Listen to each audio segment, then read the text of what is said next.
નમસ્કાર, આપ જોઈ રહ્યા છો આઝાદ મીડિયા લાઈવ।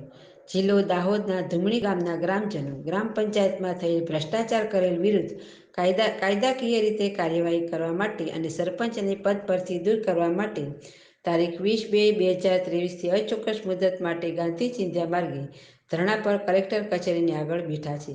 આવાસથી વંચિત રહેલા લોકોને લાભ આપવા માટે પણ રજૂઆત કરેલ છે અને કલેક્ટરશ્રી અને જિલ્લા વિકાસ અધિકારી તેમની રજૂઆત ધ્યાન પર લે એવું તેમનું કહેવું છે। રિપોર્ટર સુરેશભાઈ પારગી, આઝાદ મીડિયા લાઈવ, દાહોદ।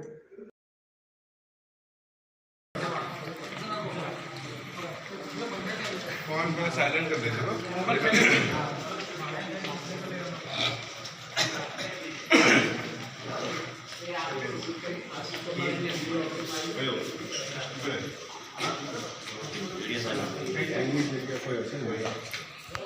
જે રીતનું માનસિક રીતે દબાણ એઝ એ ડીડીઓ તેમને તો ફરિયાદ સાંભળવાની હોય કે માનસિક રીતે દબાણ કરવાનું હોય, આ એક ઉચ્ચ અધિકારી તરીકે આટલું જો ખોટું કરી રહ્યા હોય ત્યારે મને એવું લાગે છે કે આ લોકશાહી દેશ નથી, રાજાશાહી છે। સન્મુક્તાશાહીનું જો ડીડીઓ જ અમલ એ કરતા હોય ત્યારે અમને એવું લાગે છે કે આ જે ધરણા છે એ કદાચ અમે ભૂખ હડતાલ કે આમણે તો ઉપવાસ પર અમારે બેસવું પડશે એવું લાગે છે અને આ બાબતના ગંભીર પડકાર આવનાર સમયમાં પડશે અને એ માટે રાજકીય કે બીજી રીતે જે સપોર્ટ લેવો પડશે અમે સપોર્ટ લઈશું અને કોર્ટના દરવાજા પણ અમે ખખડાઈશું। તો તમને આ લોકો રાંગાડી એના માટે દબાણ કરે છે, ધારણા તમે તમારે ધરણા પર જ્યાં બેસવું ત્યાં બેસો, જે કરવું હોય તે કરો, અમારે ત્યાં નહીં આવવાનું, અહીંયા નહીં આવવાનું, આ એમની ચોખ્ખી આજની ધમકી છે। એટલે હવે અમે સામૂહિક રીતે જાહેર જનતા ઓફિસમાં રજૂઆત કરવા નહીં આવવાની એવું એમ તો પછી તમે પછી તંગાડી પછી તમે તો અમે બહાર નીકળ્યા હવે એવું એમ અમે બહાર નીકળ્યા એટલે અમે જાહેર અપીલ કરીશું પબ્લિકને, સમાજને કે અમારા જે ખોટું થઈ રહ્યું છે એનું સાંભળનાર જ કોઈ નથી, બરાબર। એટલે ઉચ્ચ સ્તરે રજૂઆતની સાથે સાથે અમે કદાચ ભૂખ હડતાલ પર પણ બેસીએ, કારણ કે એ જ રસ્તો છે ગાંધીજીની તપાસની માંગણી કરી। તપાસ એવા 1 વર્ષ પછી મળશે, અમે ખોટું છે કે અમે તપાસ ફરી કરાવીશું એવું કહે છે। જો તમારે જરૂર પડે તો તમે રાજકીય પક્ષનો સહારો લેશો?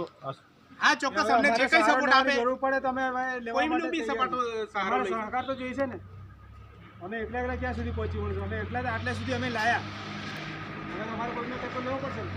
તો તમે ધારાસભ્યને કરી જાણ કરી?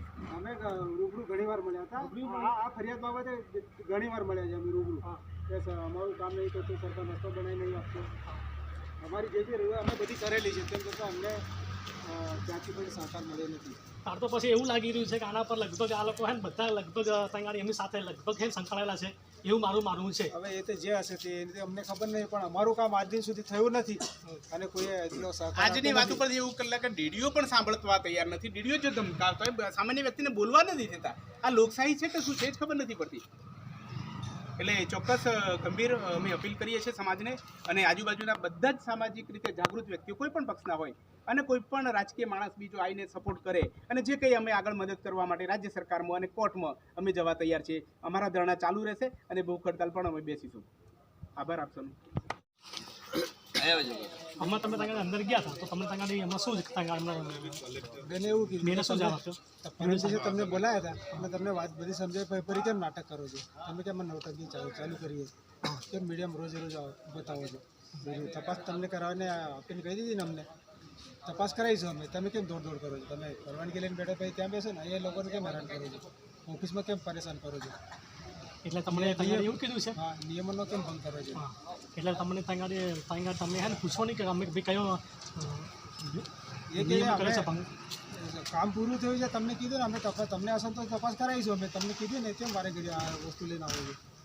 તમે બહાર બી ધમાલ કરાવો છો, અંદર આવીને બી ધમાલ કરાવો છો એવું કીધું છે? હમણાં જ્યારે અમે ગયા બરાબર તો પહેલાં 3 જ જણને જવા દીધું, મોબાઈલની વાત જ નહીં, અને સાથે સાથે અમારી શાંતિથી વાતની શરૂઆત કરતા જ બેન ગરમ થઈને બોલ્યા। અમે જ્યારે એમને કહ્યું કે ગરમ થઈને તમે શું કામ બોલો છો, બરાબર, તો એ તો ગરમ થઈને જ બોલવાનું ચાલુ રાખ્યું। અમે શિસ્તબદ્ધ રજૂઆત કરી, કન્ટિન્યુઅસ રજૂઆત કરતા રહ્યા, ત્યારે એમને અલગ અલગ રીતે તરીકે વાત કરી, તમારે ધરણા પર બેસવું હોય તો બેસો, તમારે છત ઉપર બેસવું હોય તમારે બેસવું, જંગલમાં બેસવું હોય તો બેસો। ત્યારે મેં વાંધો ઉઠાવ્યો કે ધરણા પર બેસવાના તો બેઠા જ છીએ, છત ઉપર બેસવું, જંગલમાં બેસવું, આ કયા શબ્દો છે? તમે અધિકારી તરીકે આ કઈ રીતે બોલી શકો છો? તો મારે શું બોલવાનું તમે મને શીખવાડો છો, બરાબર? એટલે એમણે જે એક અધિકારી તરીકે જે વર્તન છે આમ આદમી તરીકે, આ સામાન્ય નાગરિક તરીકેનું, એ ખરેખર આ લોકશાહી દેશમાં ખૂબ જ નિંદનીય છે અને એના ઘોર પગલાં આદિવાસી સમાજમાં પડી રહેશે અને આ વિસ્તારનો આદિવાસી સમાજ ચોક્કસ આનો વિરોધ કરશે. કારણ કે જો ડીડીઓ જેવી વ્યક્તિ, ઉચ્ચ અધિકારી વ્યક્તિ એક જો સામાન્ય વ્યક્તિને ધમકાવે, રીતસર ધમકાવે, એક તો ખોટું કામ છે, રોડ રસ્તા થયા જ નથી અને એ પૈસા વપરાઈ ગયા છે, કાગળ પર વપરાઈ ગયા છે, ત્યારે એ વસ્તુની રજૂઆતને જો સાંભળવા તંત્ર તૈયાર ના હોય તો એનો મતલબ એ બધા મળેલા છે, બધા ભ્રષ્ટાચારી છે. અમે આક્ષેપ કરીએ જ્યારે અમારી વાત ના સાંભળતા હોય તો એ સીધા ભ્રષ્ટાચારમાં ડીડીઓ પણ સંકળાયેલા છે. તો ફોન તંગાળી નહીં જવાનું લઈને તંગાળી એના માટે કંઈ બહાર કે બોર્ડ હોડ કંઈ હતું ખરું મારેલું? હવે કોઈ પણ અમે સામાન્ય રીતે અમારી જે રજૂઆત છે, રજૂઆતના ધ્યાનમાં રહીને અમે રજૂઆત સંભળાય એ જ અમારો આશય હતો. એટલે ચલો બધી વાતો અમે માની લઈએ. અમે ફોન બી બહાર મૂકી દીધા. અમે બધી જ રિક્વેસ્ટપૂર્વક વાત કરતા હતા. ત્યારે એમની જે જો હુકમી હતી, બરાબર, અને 3 જણ સિવાય વધારે માણસને બેસવા ઊભા જ ના રહેવા દીધા. 3 જણમાં એક જ વ્યક્તિ શાંતિથી વાત કરતા હતા. ત્યારે એ વ્યક્તિને દબાવવામાં આવી. અને એ જે રીતનું માનસિક રીતે દબાણ, એ જે ડીડીઓ તેમને તો ફરિયાદ સાંભળવાની હોય કે માનસિક રીતે દબાણ કરવાનું હોય, આ એક ઉચ્ચ અધિકારી તરીકે આટલું જો ખોટું કરી રહ્યા હોય ત્યારે મને એવું લાગે છે કે આ લોકશાહી દેશ નથી, રાજાશાહી છે. સન્મુક્તાશાહીનું જો ડીડીઓ જ અમલ એ કરતા હોય ત્યારે અમને એવું લાગે છે કે આ જે ધરણા છે એ કદાચ અમે ભૂખ હડતાલ કે આમણે તો ઉપવાસ પર અમારે બેસવું પડશે એવું લાગે છે. અને આ બાબતના ગંભીર પડકાર આવનાર સમયમાં પડશે અને એ માટે રાજકીય કે બીજી રીતે જે સપોર્ટ લેવો પડશે અમે સપોર્ટ લઈશું અને કોર્ટના દરવાજા પણ અમે ખખડાવીશું.